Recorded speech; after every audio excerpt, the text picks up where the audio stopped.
The Trump economy continues to baffle experts. You could be getting a $600 check, which I'm all for. Welcome to Doug In Exile. This is where the happy patriots are. This is going to be all economics and money and why Trump is saving America, doing major deals that are helping American businesses and everyday Americans in a way that even the experts could not imagine. First, here's Trump he broke Apple. Tim Cook broke them in half and got them to comply, bring their businesses over. We did a little bit on this yesterday. This is still developing today, and it's going to get even bigger. Here's Trump. And it's companies like Apple, they're coming home. They're all coming home. And we want them to come home. They have to come home. We're going to treat them really well. We're going to be putting a very large tariff on chips and semiconductors. But the good news for companies like Apple is if you're building in the United States or have committed to build, without question committed to build in the United States, there will be no charge. In other words, we're not going to be charging. So a lot of countries, a lot of companies are leaving various other places and they're coming to the United States. So in other words, we'll be putting a tariff on of approximately 100%. 100% tariff on chips. That will absolutely demolish the Chinese business, which is where most of our chips are coming from now. This is fantastic. This is what I voted for. This is something that all of the economists that said Trump would fail, including poo-pooing the big, beautiful bill, the budget office poo-pooing the big, beautiful bill, saying we couldn't pay for it. They couldn't imagine Trump thinking outside of the box again. They couldn't imagine that Trump would be racking up so many tariffs. We're going to go into the actual dollar amount in a minute, and it's insane. They say that he could raise enough tariffs that people don't have to pay income taxes anymore. It's significant. But he had the imagination, and he's been a tariff guy. He's been talking about this for 40 years. On chips and semiconductors. But if you're building in the United States of America, there's no charge, even though you're building and you're not producing yet in terms of the big numbers of jobs and all of the things that you're building. If you're building, there will be no charge. So I just want everyone to know that. And I didn't even tell you that inside. We discussed the concept, but I didn't. So it's a big factor. So 100% tariff on all chips and semiconductors coming into the United States. But if you've made a commitment to build, or if you're in the process of building, as many are, there is no tariff. Okay? If for some reason you say you're building and you don't build, then we go back and we add it up, it accumulates, and we charge you at a later date. You have to pay, and that's a guarantee. So that's a big statement, and I think the chip companies are all coming back home. They're all coming back. You know, we started with Intel, and gradually Intel was just taken over the coals. They were taken to the cleaners, frankly, and moved to other places, in particular Taiwan. But I think a lot of those companies are coming back, and they're coming back very rapidly. We have news on that Intel thing too. Trump, they exposed that Intel's in bed with China. I used to own Intel stock back in 1998. It didn't perform for me at all, by the way. And my uncle helped develop the Intel chip. He was one of the main engineers of their chip back in the early 90s. Really put them on the map. Intel inside. But this Trump is talking about, Tim Cook is there in the room. We'll have another clip showing him. Tim Cook, head of Apple, who has committed to spend $600 billion in America. It's not just that Gorilla Glass bringing the production back to Corning from China. It's also, they're committing, I think it was $100 billion in AI infrastructure. So Apple is trying to stay in the AI game because that is the future of everything, guys. It's going to be AI. No fear. I've told you guys that already. Now let's get to that $600 check. What do I mean by that? These are the numbers behind what could cause that check. Dollars at the end of the year. So that's a lot of money. And what does that mean? That means that you clear this hurdle and your $600 checks are all set. So now we don't know what's going to happen. Some trade deals have been made that reduce tariffs. So that upper bound might not really materialize, but we still have to wait and see what will happen to tariffs on imports from Canada and China, big US trade partners. So that upper bound is possible. That would mean the $600 checks could easily be backed by tariff revenue, and they might even jump up to $1,000 checks. Like the who here wants a $1,000 check? And again, I always ask the chat this because your opinion is important to me, where this is not just a show by me.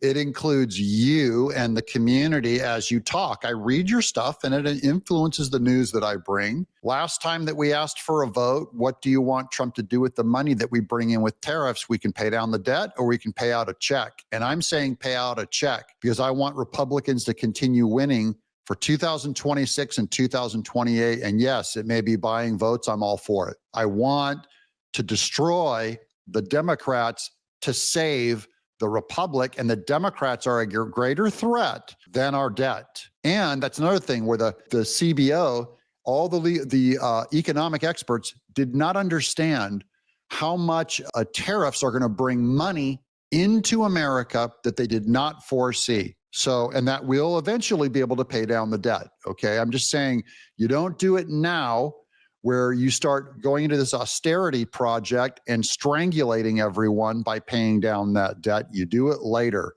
I know that sounds fiscally irresponsible, but I actually believe between AI and all of these tariffs and bringing back manufacturing, we're going to create more GDP, and with the excess, we can pay down that tariff. bill would call for in that case. So now a slightly more realistic scenario is a medium amount of tariff revenue. That's what this would look like right here. So you're seeing about $200 billion at the end of the year. That also would cross that threshold so that your $600 checks are backed by those tariff revenues. Now remember, that's something between the pre-Liberation Day rates and that July record rate.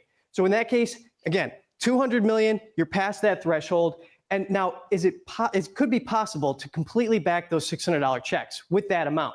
Now, those checks could even rise up to $800 each in that particular case. By the way, these would be yearly checks. Notice that's just from January to January. We could start getting paybacks for the tax on all imports that are tariffs. What if tariffs go way down all of a sudden to pre-Liberation Day rates? That's the lower bound. This is what that would look like. So you're seeing about $147 billion in tariff revenue, just barely crossing that threshold so that all of your $600 checks would be financed by tariff revenue. So even on the lower bound, that $600 check is a realistic possibility, and no non-tariff national treasure would have to be shelled out. That's so. I want you to keep an eye on that number. $147 billion is what we're looking for in tariff revenue, and that's what secures it. I have a lot more different news to go through, but here's Tom Cotton with a new announcement against, remember Trump talked about Intel being dirty. How dirty? Tom Cotton. The new CEO of Intel reportedly has deep ties to the Chinese communists. U.S. companies who receive government grants should be responsible stewards of taxpayer dollars and adhere to strict security regulations. The board of Intel owes Congress an explanation. This is his actual legal document. This blew up even more with Trump, where Trump demanded that the CEO of Intel step down immediately. This is big trouble. Trump just tweeted it yesterday, or it might have been this morning. He demanded the head of Intel, that's a government president, demanding a private company, Intel, to jettison their president. And that was a serious tweet. I don't have it for you right here, but I was looking at it earlier today. Wait, now this is just happened to be during that meeting with Tim Cook. Someone asked Trump about Elon Musk and if they've repaired their friendship. Yeah, please. A new Gallup poll says that Elon Musk is the most unpopular public figure in the country right now. I'm wondering, do you miss having him around the White House, or is that poll accurate? I don't know if the poll's accurate. I think he's a good person. I think he had a bad moment, really bad moment, but he's a good person. I believe that. That's so gracious. He said Elon Musk is a good person. The universe is healing. Here's more. Whether I lost $2 billion or $5 billion, it doesn't make a difference to me. Trump personally lost money in running for president. How much 2 to 5 billion. If you're rich, it doesn't matter. I'm doing this for the country. I'm doing it for the people. I don't know if you know it, George Washington. He ran his business simultaneously while he was president. Many other presidents, there weren't too many really rich presidents, but there were a few. They ran their business. Hey, Obama made a deal for a book. Is that running a business?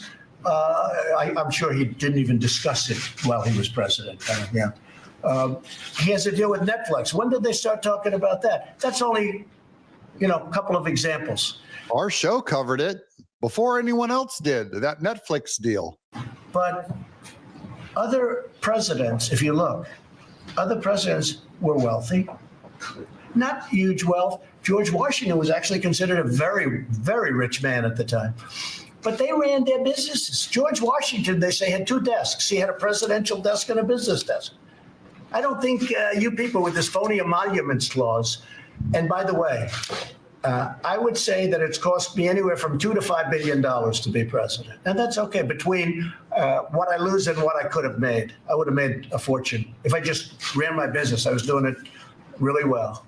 He is very high energy there. He's amazing. He lost billions of dollars. And see that? He loved the country. Here's Newt Gingrich on. That was Tim Cook in that room standing next to Trump because he doesn't want Apple. Tim Cook doesn't want to be crushed. Here's Newt Gingrich. Look, I think what's changing everything is that you have this rock standing in the middle of history called Donald J. Trump. And he's saying, you want to do it my way or you want to be crushed? I prefer you do it my way, but if you have to be crushed, it's okay. And so rational people like Tim Cook are going, oh, gee, do I want to do it the way the president wants, or would I like to be crushed? And they go, I've always wanted to be part of the team. And you're seeing this happen, not just in the United States, but you're seeing it happen all around the world. I mean, the Saudis show up and say, could we buy $400 billion of Boeing airplanes? And by the way, could we also invest $400 billion in the United States to create new jobs? And Trump graciously says, that'd be fine. I'm so grateful. And then he goes to the next city and the next country, and they say the same thing. I mean, this is the most, I think he's really now moving, if he can sustain this, he's moving into a league that other than Washington and Lincoln, nobody has gotten the level of energy, drive, effectiveness that we're seeing with Trump. Look, I think if he can maintain momentum, this is why I want him going forward with expanding these financial deals. I do want to continue to prosecute Obama. I'm not that interested in Epstein because it does not move the ball forward with fixing this country. Trump is going to reorient the economy of this country to make it huge, so big, but he has to maintain momentum. Stacking wins. Sean Hannity, this was posted by Jim Jordan, Rep. Jim Jordan. This is really about how economics are politics. That's my theory. They're also art. You can't separate them out because when Democrats are in charge, they use businesses to punish individuals like debanking them, ruining their banking. That's what Democrats do with business. They destroy you. What does Trump do? Gets you jobs, lowers prices, creates innovation. JP Morgan for comment. They made clear they do not debank anyone for political reasons, but also said they support regulatory reform to prevent something like this from happening again. We also reached out to the Bank of America. We have yet to hear back from them. All right, joining us now with reaction, he is the chairman of the House Judiciary Committee, and that is Jim Jordan. Well, if you look at the New York Post and our friend Charlie Gasparino, he said that the banks confirmed that this debanking did take place because of pressure from the Biden administration, banking regulators, and the Fed. So it either happened or it didn't happen. Oh, it happened. Well, we know it's happened, Sean, because we've seen it before. I mean, banks they collect all kinds of information on their customers, and then they give the government access to that information. And we reported this in a report last Congress. After January 6, 2021, the FBI sends an email to Bank of America, says, we want all the credit card information, debit card purchases, credit card purchases of anyone who was in the Washington, D.C. area on January 5th, 6th, or 7th. And they asked for that information without a warrant, which is not how it's supposed to be. So we know what the government does, and then they collect all this information from the banks. And we found in our investigation that 14,000 government employees back in the Biden administration searched that database 3 million times. Information the banks has, the government's going in there and finding out things about Americans that they're not supposed to, again, without a warrant. And that is not how it's supposed to work in our country. You want to search through your stuff, your viewer stuff, my stuff, the people I represent. You want to go through our stuff, the government's supposed to go get a warrant from a separate and equal branch of government, not do what they were doing. That's what Democrats do. They go through your sock drawer, just like Merrick Garland went through Melania Trump's underwear drawer. And then all this leads to what you're talking about. Sometimes then they'll go, well, we're just going to debank these people after what the government's told us to do, what the government's asked for. We're just going to debank them. That's the process that frightens us all. Yep. They're using banks, the government. Democrats do that, of course. We never put an X next to a Democrat. A Democrat, I almost called them. I would never call them dumb. They're stupid. Everyone knows that. Look, here's Jim Fishback. Trump was right. Jerome Powell is a stubborn moron. The last time interest rates were this high, inflation was 6.5%. Inflation today is just 1.8%. That's 1/3. What on earth is Jerome Powell doing, not lowering interest rates to allow us to get some cash? The last time interest rates were this high, inflation was 6.5%. Inflation today, because of President Trump's leadership, is 1.8%. What on earth is Jerome Powell doing? The Board of Governors can't fire him. Congress can't fire him. The president can't fire him. That's a real problem. If you can't be fired from any job, whether you're the Fed chair or a fry cook, then you have no accountability. You have no skin in the game. You can keep messing up, and no one can truly ever hold you accountable. That is a unaccountable, unelected official, Jerome Powell. That's why Trump wants him to step down. He's going to try and put more heat on him to get those interest rates down. Because guess what happens if we lower interest rates, man? That is going to trigger borrowing and allow people to start buying houses. Trump's economy is going to be explosive. Absolutely explosive. Here's Benny Johnson. Inside, U.S. tariff revenue hit a record $29 billion in just July. If it maintained that money, remember I said keep your eye on that first video we did about the rebate checks that were based on making $147 billion in tariffs in 1 year. Well, if we hit $30 billion a month, that's going to be $300 billion instead of $147 billion to cut a check. Then our check's going to go from $600 to $1,200. Are you for it? My brothers, they have brought in over $100 billion so far this year. The experts were wrong. Trump was right. Tariffs work. Thank you, Benny Johnson. Here's Scott Bessent talking to a very thick and slow and probably soon to be fired Joe Scarborough, Lord willing. I'll just let Scott Bessent talk because he's trying to straighten. Look at the posture of Joe Scarborough on the left there. He looks perturbed and tired and impatient, and Scott Bessent's going to give him the rundown. There is an affordability crisis. We inherited a big affordability crisis, and we've got, as I've said, President Trump's doing peace deals, tax deals, trade deals. We've got the tax deal in place, as you kicked off the top of this segment with. The trade deals are largely done, and now we can really hone in on the affordability. At Treasury, we're going to be looking at what we can do for housing, for students. They have to make houses cheaper. Usually, right, with easing of interest rates, you can buy more house for your money. That's a way that you can make things more affordable. Loans for overall, because there is an affordability crisis. The first step in easing the affordability crisis was to bring down inflation. Inflation in May was down for the first time in 4 years. So to address it, you've got to stop the increase first. And there are two ways to address it, the affordability crisis. You can stop the inflation, and you can have a very strong real wage gains, which is what I think this manufacturing renaissance is going to do. Really strong real wage gains, which is what the manufacturing renaissance is doing. That's manufacturing.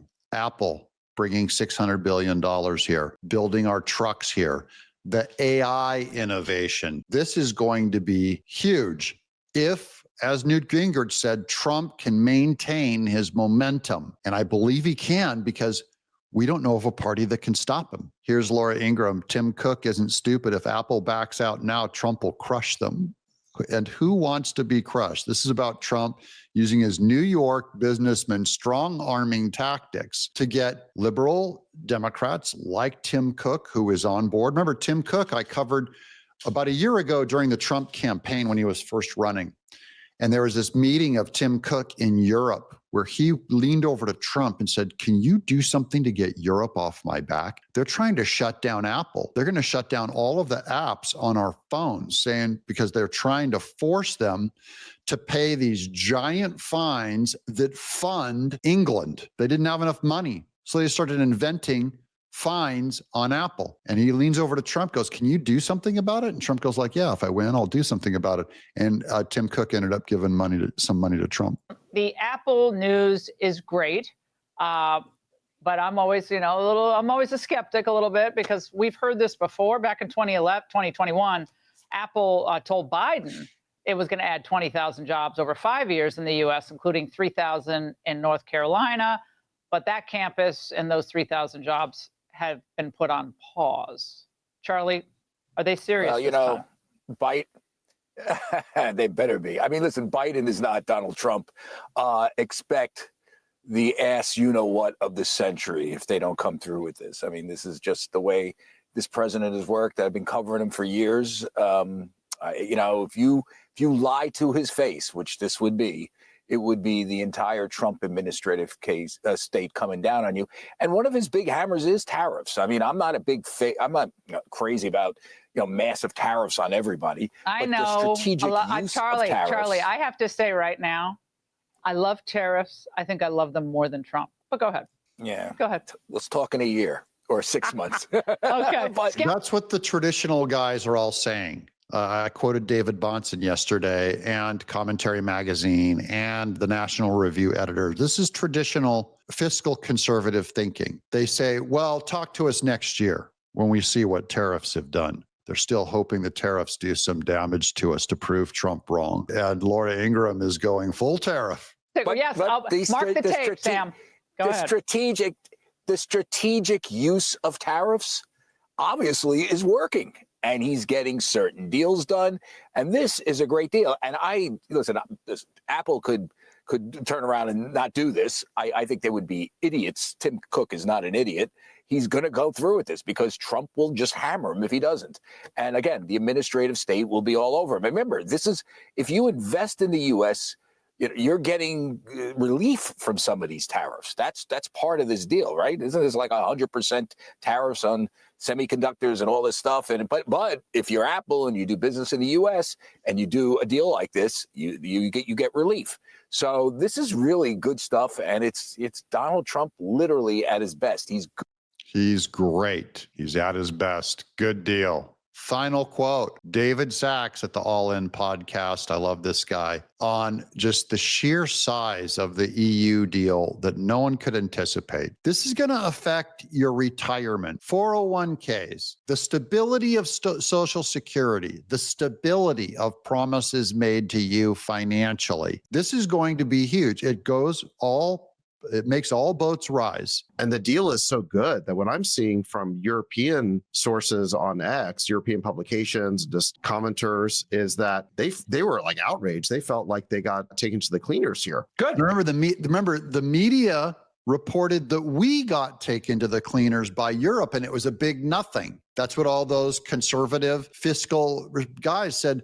It wasn't that big of a deal. They were trying to downplay the tariffs. Well, then why are all of the European leaders so angry and felt like they got taken for a ride? And you see a lot of that on X by European side. A lot of the European leaders are saying that Ursula chickened out.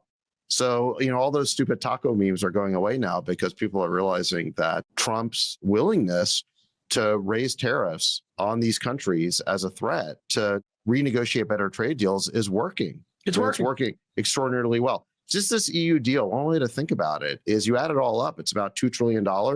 It's effectively $2 trillion of stimulus into the U.S., but without money printing. Yeah, over the next 3 years. So it's not inflationary. It's not insignificant. It's paid for. It's free money coming into our country from another country. Now, the poo-pooers say, they'll just raise prices, on Americans to make them pay for those higher priced goods coming in from other countries. But still, it is trillions of dollars that is taken from another country and dropped in here without printing money, which the fiscal conservatives, they just don't get it. They're so playing last year's game. Trump's going to completely reorient the economy. I don't know what's going to happen. I'm not a financial expert. I'm a barely literate comic book artist, but I still appreciate that you guys will tolerate me and watch this show. More news to come. This is where the happy patriots are. Trump is fixing the economy. And I hope you, personally, get a $600 to $1,000 check based on these tariffs. In fact, they should only give them to MAGA people, since we're the ones that got this thing done. I'm Doug In Exile.